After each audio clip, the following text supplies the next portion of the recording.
Imagine waking up to the earth violently shaking beneath your feet, buildings cracking, and the terrifying possibility of a tsunami looming. This was the grim reality for thousands in the Philippines on a fateful Friday morning. A powerful 7.4 magnitude earthquake struck off the southern coast, sending shockwaves through communities and triggering a tsunami warning that left many scrambling for safety. But here's where it gets even more alarming. This disaster comes on the heels of a deadly September earthquake and back-to-back storms, leaving the nation reeling from yet another natural catastrophe. Updated on October 10th, 2025, 2:34 a.m. EDT, CBS AP.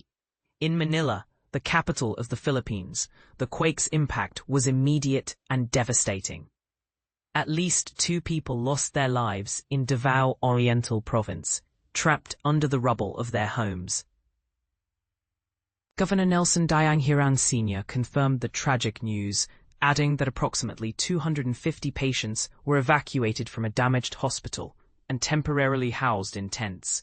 Schools too suffered structural damage, forcing authorities to suspend classes across affected areas. President Ferdinand Marcos Jr., no stranger to crisis management, swiftly addressed the situation. He assured the public that rescue teams and relief operations were being mobilized. Though deployment would wait until conditions were safe, the Philippine Institute of Volcanology and Seismology, PHIVOLCS, predicted further damage and aftershocks, attributing the quake to movement in the Philippine Trench at a depth of 14 miles. Fortunately, the tsunami warning was later cancelled, but the threat had already sparked widespread panic. And this is the part most people miss: the sheer scale of disruption caused by such events. Jun Saavedra, a disaster mitigation officer in Govan Generoso town, described the chaos vividly. "I was driving when my car suddenly swayed, and I saw power lines swinging wildly. People rushed out of buildings as the ground shook, and the electricity cut off," he recounted to the Associated Press. Saavedra noted that this was the strongest earthquake the region had ever experienced, causing cracks in buildings and sending 50 students to the hospital with injuries ranging from bruises to dizziness. The quake's impact wasn't confined to remote areas. In Tagum City, northwest of Manay, a government event at City Hall descended into chaos as attendees screamed and fled. Wes Cassie, a local official, recounted seeing workers scrambling down a 202-meter-high metal Christmas tree they had been decorating when the quake struck. Across Davao City, the largest urban center near the epicenter, children were evacuated from schools, and residents poured out of office buildings and shopping malls in fear. But here's the controversial part. Despite the Philippines being no stranger to natural disasters, with about 20 typhoons and storms annually, the nation's disaster response infrastructure remains under scrutiny. Is enough being done to prepare for and mitigate these recurring calamities? The recent string of earthquakes and storms has left many questioning the government's readiness and resilience strategies.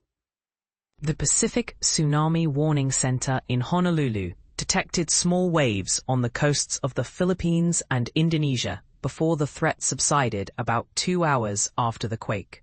However, officials like Bernardo Rafaelito Alejandro IV of the Office of Civil Defense warned that tsunami waves could still hit 6 coastal provinces, urging residents to evacuate to higher ground.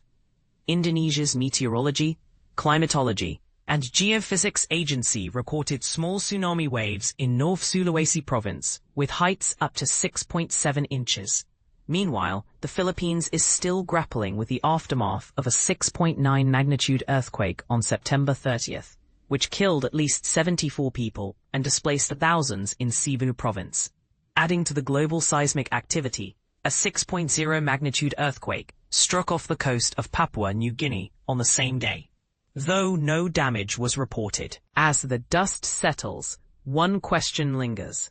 How can nations like the Philippines better prepare for the inevitable onslaught of natural disasters? Is it time to rethink our approach to disaster management? Or Are we doomed to repeat the same cycle of destruction and recovery? Share your thoughts in the comments. This conversation is far from over.